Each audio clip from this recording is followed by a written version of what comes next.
नमस्कार. अस्त्र न्यूज नेटवर्कमध्ये आपलं स्वागत. पाहूया आताची महत्त्वाची बातमी. हिंदू मुस्लिम एकता हा इंग्रजांविरुद्ध लढण्याचा मुख्य भाग होता आणि आता इतकं वातावरण कटू करण्यात आलेलं आहे की दोघं एकमेकांना माणूसच मानत नाही. ते जणू काही ते वेगळ्या ग्रहावरचे प्राणी आहेत असं मानलं जातं.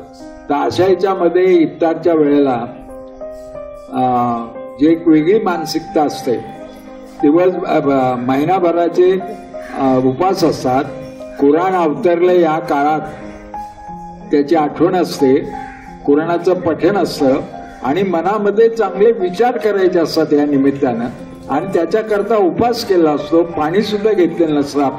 तर हा एक सत्याचा शोध आणि संध्याकाळी त्यांना मुस्लिम नसलेल्या माणसाने त्यांची खातिरदारी करायची. तर याला एक मोठा गोडवा आहे या कार्यक्रमात आणि हा कार्यक्रम अत्यंत महत्वाचा आहे.